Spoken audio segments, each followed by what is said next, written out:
18 साल पहले मेरा उद्धार हुआ। जब मैंने यीशु को अपनी जिंदगी दी, 18 साल से मैं मसीह में हूं। किसी ने मुझे सुसमाचार बताया था प्रभु के बारे में। जिसने मुझे सुसमाचार बताया था, मैंने उसे गंदी गंदी गालियां दी थी। और मैं आपको बताना चाहता हूं, मुझे सुसमाचार बताने वाला कोई और नहीं, मेरी बड़ी बहन थी। मैंने उसे गालियां दी। वो कैसेट्स लेके आती थी और वो घर पे उन दिनों में टेप रिकॉर्डर्स होते थे। आज आप सब कुछ यूट्यूब पे देखते हो। मैं जिन दिनों में विश्वास में आया, उन दिनों में यूट्यूब को बहुत कम लोग जानते थे। कैसेट्स आती थी, सीडी आती थी, सीडी जो डीवीडी में डाल के चलानी पड़ती थी। आज आपके पास तो एंड्रॉयड फोन है। मैं जिन दिनों में विश्वास में आया, उन दिनों में ऐसे फोन होते थे जिनमें 100 मैसेजेस आते थे। नए पाने के लिए पुराने डिलीट करने पड़ते थे। इतने मजबूत होते थे वो फोन के 7 माले से फेंको नहीं टूटते थे। आज आपके लिए कितना आसान है, आपके मोबाइल में इतने वचन हैं, बाइबल है। मैं जिन दिनों में प्रभु में आया, उन दिनों में फोन में बाइबल नहीं होती थी। हम नया नियम यहां पर कैरी करते थे और जहां टाइम मिलता था हम उसे पढ़ते थे। मेरी बहन ने मुझे कहा, यीशु मसीह खुदा है, तुझे जाना चाहिए। आप बिलीव कीजिए, मैं अपनी सगी बहन को बुरा भला कहता था, गालियां देता था। जानते हो मैं अपनी बहन को क्या कहता था? तू अंग्रेजों के भगवान पर विश्वास करती। यीशु अंग्रेज है। प्रभु भी जानता था यह प्रॉब्लम आएगी। अगर अब काले पैदा होते हैं तो हमें अलग नाम दिया जाता है। हम गोरे पैदा होते हैं तो हमें कहा जाता है अब अंग्रेज हो। प्रभु ने कहा लफड़ाई खत्म कर देता हूं। प्रभु की चमड़ी ब्राउन थी। आप पढ़ के देखिए इतिहास, यहूदी ब्राउन होते। प्रभु ने कहा ना मैं कालों में जन्मा हूं, ना मैं सफेद पे जन्मा हूं, मैं ब्राउन में जन्मा हूं, तुम लड़ते रहो। मैंने अपनी दीदी को बोला नहीं नहीं, ये अंग्रेज है, इससे प्रार्थना भी अंग्रेजी में ही करनी पड़ेगी। हमें लगता है अंग्रेजों ने प्रभु यीशु मसीह की ठेकेदारी लेके रखी है कि जो भी लोग यीशु को जानना चाहते हैं हमारे पास आओ। लेकिन एक टाइम ऐसा आया जब मैं अपने जीवन में टूटा। मैं आपके सामने खड़ा हूं, मुझे कोई परमेश्वर की भूख और प्यास नहीं थी।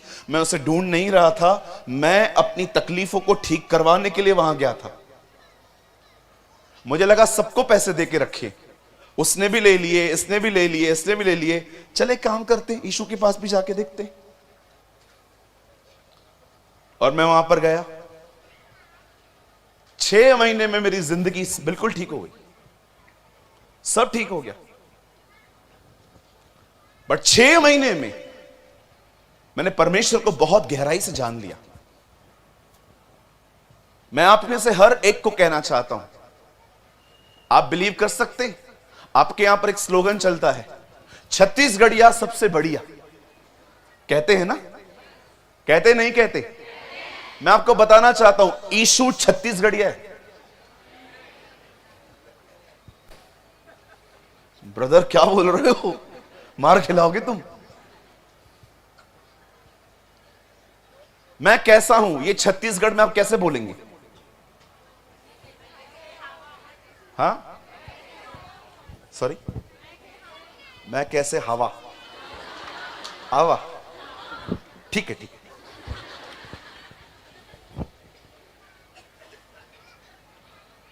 अच्छा, इसको छत्तीसगढ़ में कैसे बोलेंगे? आप बहुत प्यारे हो। बोल मेरी बहन, तू ही बोल।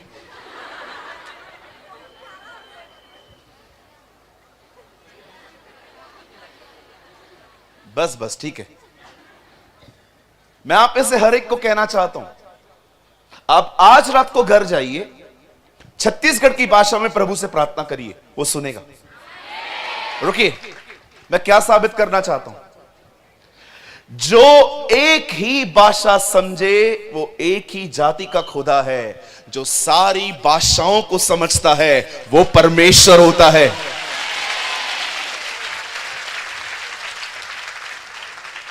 मैं सिंधी में प्रेयर करता हूं, प्रभु मेरा सिंधी में सुनता है। आप मराठी में प्रार्थना करो, वो आपको मराठी में उत्तर देगा। वो अंग्रेजों का भगवान नहीं है कि आपको उससे बात करने के लिए O father I pray in the name of Jesus ड।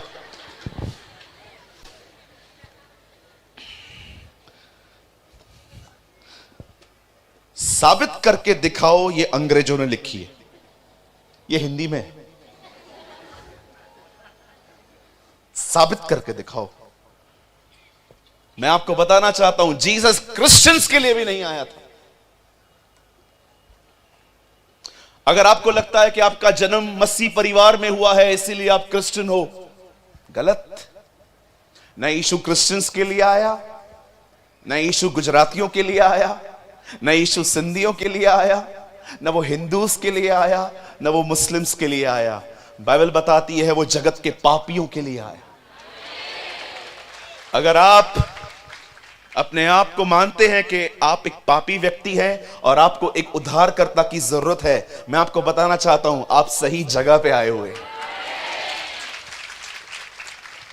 जब मैंने यीशु को पहचाना तब मुझे समझ में आया पतरस क्यों चुप नहीं रहा। आप बिलीव कर सकते हैं जो व्यक्ति अपने परमेश्वर को जानता है वो चुप रह ही नहीं सकता। इसलिए यीशु ने कहा अगर तुम चुप रहोगे ये पत्थर चिल्लाएंगे। आज जिस परमेश्वर का आदर पतरस ने किया, यह कहकर उन्हें कि हमसे तो यह नहीं हो पाएगा कि हम चुप रहें, हम तो कहेंगे, और उन्होंने बाहर जाके उसके नाम को और प्रोक्लेम किया। आज जैसे पतरस ने उसे आदर दिया, मैं आपसे नम्र निवेदन करता हूं आज यहां पर जितने भी लोग आए हैं उसके वचन का आदर करना। आज जो वचन आपके पास आए उसको ऑनर करना, उसकी इज्जत करना। मैं आपको सच कहता हूं बाइबल बताती है बहुत से लोग इन बातों को सुनना चाहते थे, देखना चाहते थे, पर वो न देख पाए। हम कितने आशीषित हैं कि जो बातें नबी नहीं सुन पाए आज हम वो सुन रहे हैं। प्रॉफिट्स जो भविष्यवक्ता थे ना, बाइबल बताती है वो इस समय की जांच पड़ताल कर रहे थे। लिखा है उन्होंने उस अनुग्रह के विषय में लिखा जो तुम पर होने वाला था। जरा सोचिए, वो तरसते थे खुदावन यस्सु के बारे में सुनने के लिए। लेकिन आज हम लोग कितने ब्लेस्ड हैं कि आज हम अपने उद्धारकर्ता के बारे में सुनते हैं। क्या आप तैयार हैं? क्या हम शुरू करें? चलिए मेरे साथ खोलिए द बाइबल, गिलातियों की किताब खोलिए सब। Open with me the book of Galatians.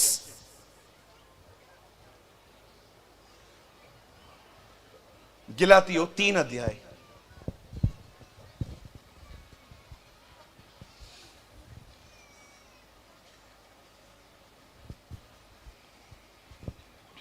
O thank you Lord Jesus, धन्यवाद यीशु।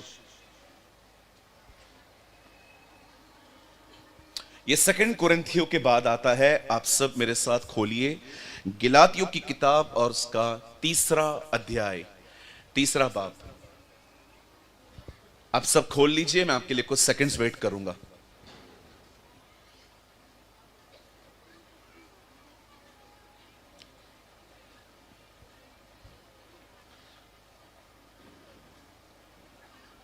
और मैं आपके लिए पढ़ रहा हूं 3 अध्याय का। प्लीज कीप क्वाइट, शांत रहिए। 3 अध्याय का 3। क्या तुम ऐसे निर्बुद्धि हो कि आत्मा की रीति पे आरंभ करके अब शरीर की रीति पर अंत करोगे? मैं 3 गिनूंगा, आप में से हर एक को अपने अपने बाइबल में, अपने कलाम पाक में ये पढ़ना है। 1 2 3।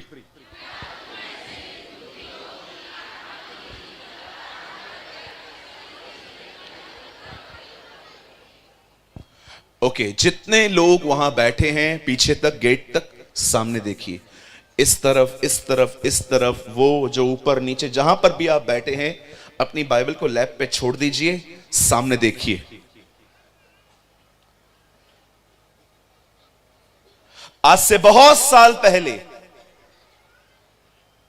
बाइबल बताती है एक विरोध करने वाला व्यक्ति, उसने प्रभु यीशु मसीह को स्वीकारा। पहले उसका नाम शाऊल था, बाद में विश्वास के बाद वो पौलुस नाम से ठहराया गया। उस बंदे ने एक कलीसिया बनाई जिसका नाम था गिलातियो, और वो उस कलीसिया को एक वचन लिखता है, कहता है क्या तुम निर्बुद्धि हो? कहिए निर्बुद्धि। आप जानते हो निर्बुद्धि कौन है? प्रभु के वचन के अनुसार बाइबल के अंदर 4 तरह के लोग हैं, वरन 5। एक है चतुर, बोलिए चतुर। दूसरे हैं भोले, तीसरे हैं मूर्ख, और चौथे हैं बुद्धिमान। ये कैटेगरी है।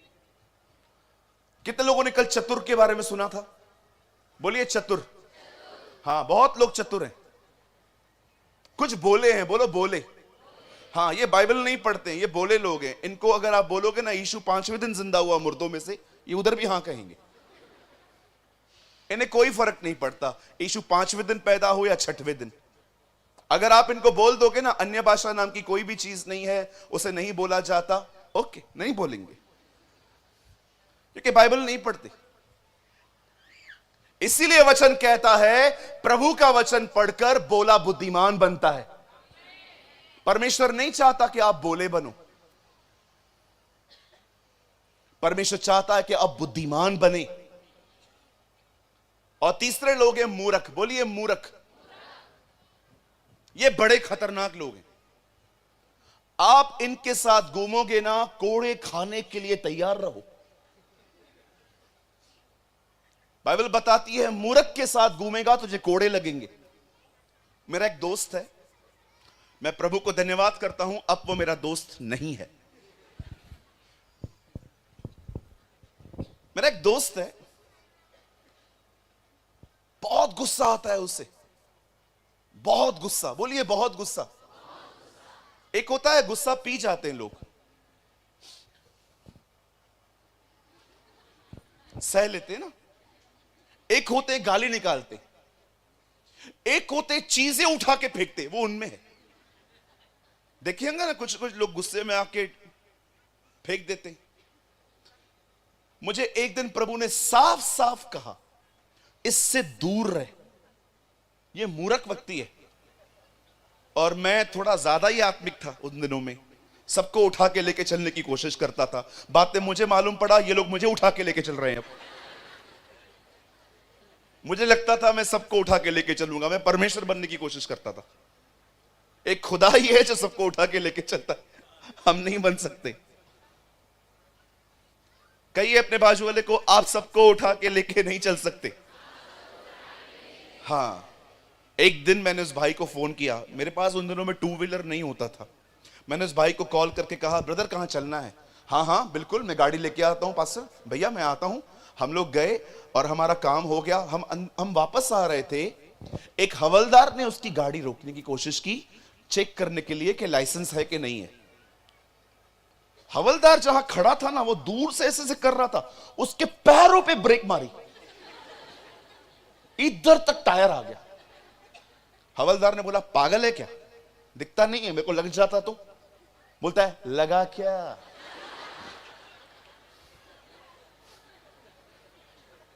हवलदार नीचे उतरा, उसको ऐसे चमाट मारा और दूसरे ऑफिसर को बोला दोनों को अंदर ले जाओ।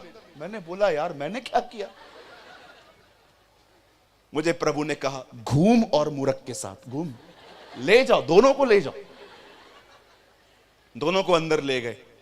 मैंने उनको बोला अंकल मुझे माफ कर दो, मैं कभी पुलिस स्टेशन देखा भी नहीं है, मैं शरीफ बंदा हूं, मेरा बाप शरीफ है, हम लोग शरीफ खानदान से है, तो तुम इसको समझाया क्यों नहीं?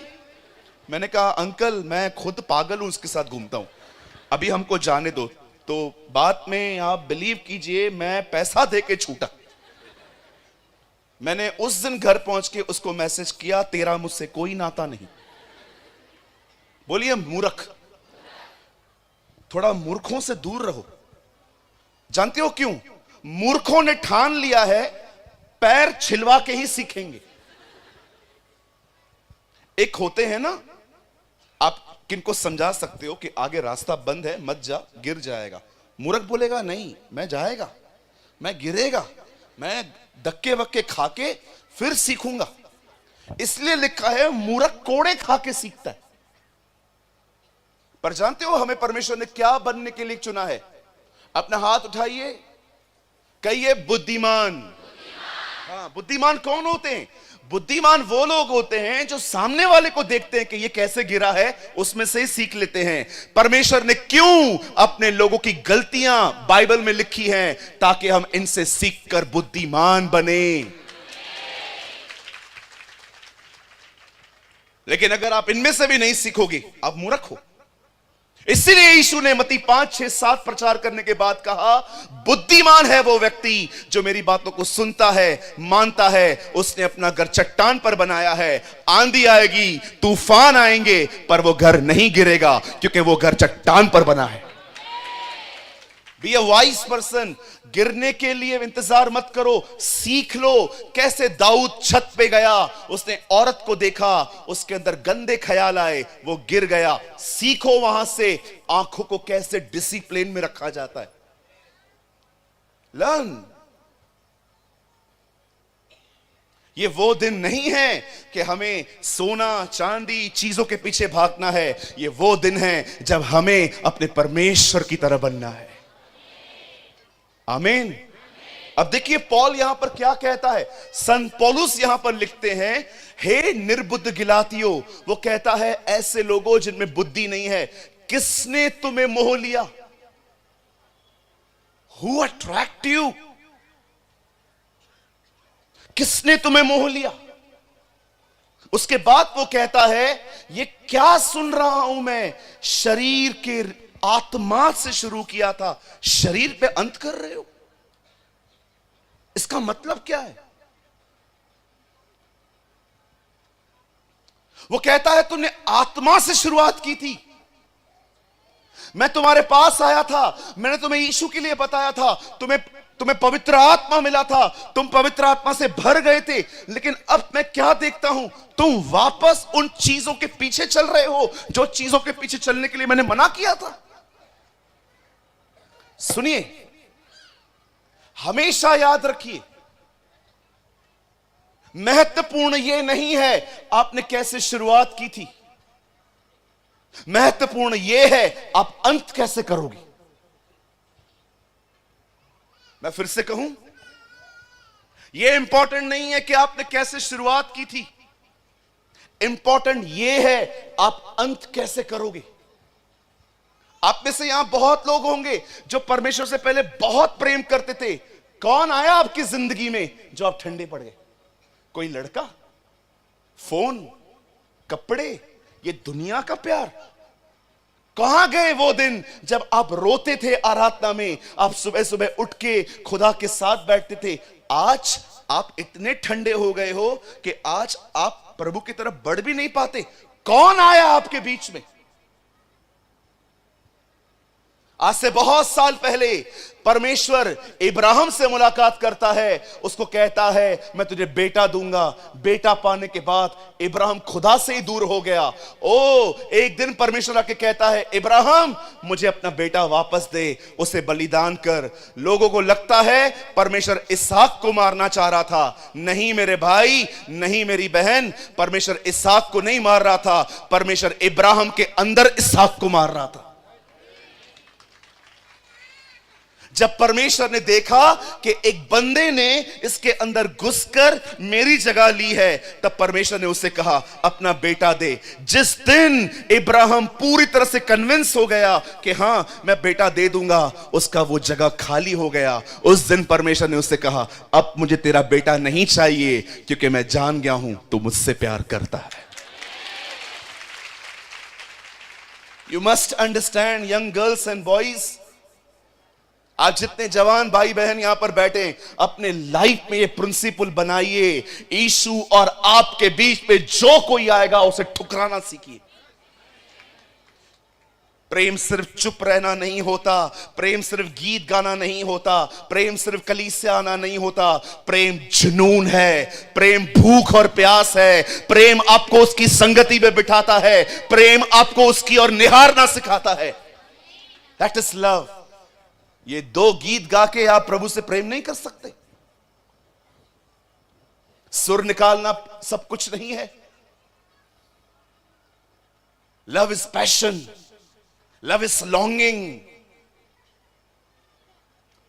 Love is हंगरनेस।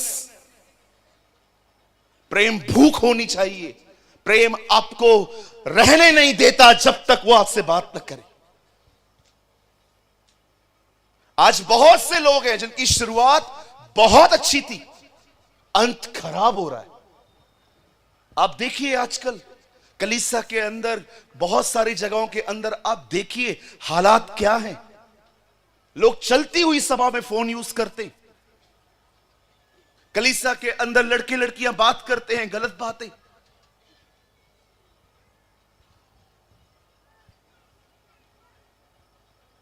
मसीह लोगों की गर्लफ्रेंड्स हैं। एक को मैंने कहा ये गलत है, बोलता है एक ही तो रखी है। मैंने कहा और क्या 15 रखेगा? एक को मैंने समझाया, भैया तू क्या कर रहा है? मैं उसके बगैर जी नहीं सकता। क्या? अगर वो मुझे नहीं मिली तो मैं मर जाऊंगा। मुझे ऐसा बोला। मैंने कहा चल मैं मारता हूं तुझे, चल। ये जिंदगी है? Is this your life? क्या परमेश्वर ऐसे संबंधों को आशीष देता है? Let God bless these filthy relationships. झांचिए आज आप कैसे थे पहले, आज आप कैसे हैं?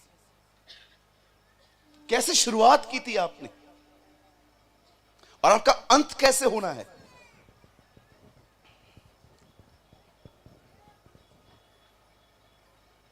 बाइबल बताती है एक दिन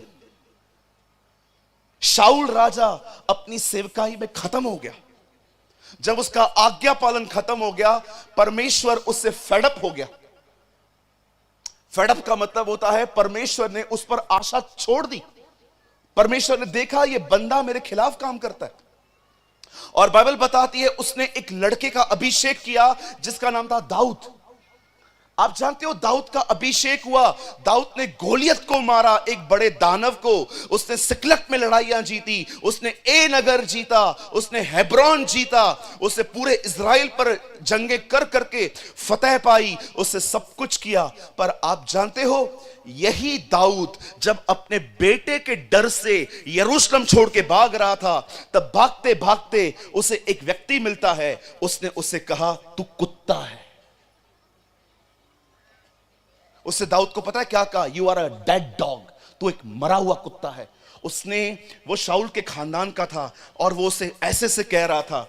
योआब उसका सेनापति वहीं खड़ा था, वो दाऊद को कहता है तू बोल, मैं इसके सर को अलग करके आऊं धड़ से। दाऊद कहता है नहीं, रहने दे, प्रभु ने इसको अलाउ किया है मुझ पे चढ़ाई करने के लिए। कितना दाऊद यहां पर आत्मिक दिखता है कि वो क्षमा कर रहा था। लेकिन यही दाऊद जब मरने पर था, अपने बेटे सुलेमान को कहता है सुन, तुझे एक काम करना है। पापा क्या? Go and kill this grey hair man, जा उस पक्के बाल वाले शिमी को मार दे। आप बिलीव कर सकते हैं एक व्यक्ति ने शुरुआत कैसे की थी? गोलियत को मारा, पूरे इज़राइल पर फतेह हासिल की। वो इतना शुद्ध व्यक्ति था कि 13 साल तक उसके ससुर ने उसे परेशान किया, और उसकी मौत पर वो विलाप कर रहा था कि वो क्यों मरा। आप जानते हो उसका अंत कैसे हुआ? किसी को क्षमा न करके। ये उसका अंत था। बहुत लोग बिलीव ही नहीं करते। दाऊद जिसके गीत गाते हैं हम, ओ मेरा कटोरा उमड़ रहा है, उसका लेखक, हां उसके लेखक का अंत ऐसे हुआ। सुलेमान, जानते हो उसकी शुरुआत कैसे हुई? लड़का था वो, उससे प्रार्थना की प्रभु से। आप विश्वास करेंगे, सुलेमान ने परमेश्वर से मुलाकात की थी। लिखा है प्रभु उसके सामने प्रकट हुआ और प्रभु ने उसको बोला, बोल तुझे क्या चाहिए। वो कहता है, प्रभु तेरी इतनी बड़ी प्रजा है, इनका न्याय करने के लिए, इन्हें समझने के लिए मुझे बुद्धि दे, मुझे समझ दे, अच्छा विवेक दे। परमेश्वर उससे कहता है, मैं तुझे दूंगा, लेकिन जो तूने नहीं मांगा है ना, मैं तुझे वो भी दूंगा। मैं तुझे पैसे दूंगा, मैं तुझे महिमा दूंगा। आप सोचिए, एक आदमी की शुरुआत क्या हुई। खुदा उससे मिला और वो लड़का इज़राइल को संभालता था। पर जानते हो, इसी लड़के ने एक अन्य जाति स्त्री से शादी की। जैसे आज भी मसीह लोग अन्य जातियों में शादियां कर रहे हैं, वो मसीहों से नहीं, किसी से भी शादी कर लेते हैं। और आपको पता है, इस लड़के ने एक अन्य जाति लड़की से शादी की और उस लड़की ने उसे मूर्ति पूजा करवाई। और आप जानते हो, दाऊद का बेटा लास्ट में मूर्ति पूजा करने लगा। क्या शुरुआत थी इन लोगों की। They killed the giants. उन्होंने दानवों को मार दिया। इस लड़के को देखो, प्रभु से मिला था और अंत में आप जानते हो, 1000 औरतें थी उसके पास। 300 बीवियां, 700 रखेलियां। अपने भोग विलास के लिए इतनी लड़कियां रखी उसने।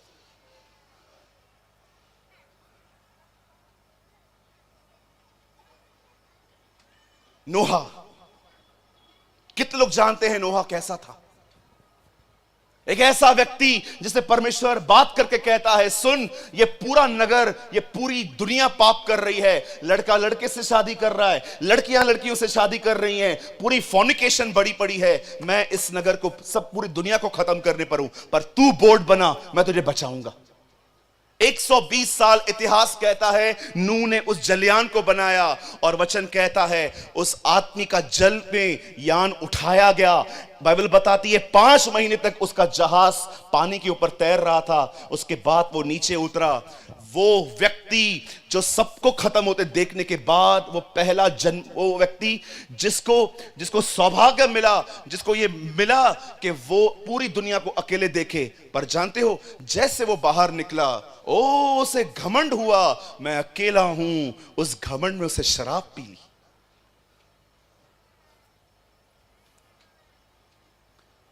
शराब पीने के बाद बगैर कपड़ों के सो गया। उसके बड़े बेटे ने हर एक को बता दिया, लेकिन छोटे ने उसके तन को ढांका। आप बिलीव करेंगे, वचन कहता है उसने अंत के दिन में शराब पी।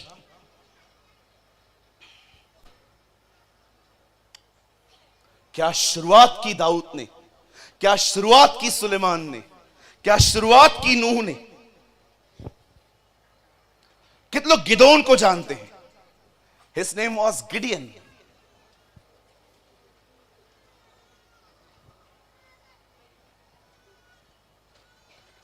उन दिनों में इज़राइल के लोग गुलामी में थे, फिलिस्तीनियों के वश में थे। परमेश्वर गिदोन पे प्रकट होता है और कहता है, हे गिदोन, हे शूरवीर सोरमा, उठ, तुझे लड़ना है। पहले के दिनों में वो विश्वास नहीं कर रहा था, पर उसके बाद बाइबल बताती है उसने विश्वास किया परमेश्वर पर, उसने इज़राइल पे फतेह पाई, उसे जीत दिलाई। पर आप जानते हो उसका अंत कैसा हुआ। अंत के दिनों में वो खड़े होकर कहता है, हे इज़राइलियों, 40 साल तक मैंने तुम्हारी सेवा की, अब तुम्हें भी मेरे लिए कुछ करना है। अपना अपना सोना मुझे दो। भरी पड़ी है बाइबल ऐसे लोगों से जिनकी शुरुआत आत्मा में हुई, अंत शरीर में हुआ। और बताऊं, यहोशाफात, वचन कहता है वो उपवास रख के प्रभु को ढूंढने वाला व्यक्ति था। अब पढ़ के देखिए, अंत में उसने भी मूर्ति पूजा की। आज मैं आपसे पूछना चाहता हूं, यहां पर जितने भी लोग बैठे हुए हैं, मुझे बताइए, जितना आप खुदा के पहले करीब थे, क्या आज आप उसके करीब हो उतना? कहीं ऐसा तो नहीं है आपके साथ भी वही हो रहा है जो उनके साथ हुआ? शुरू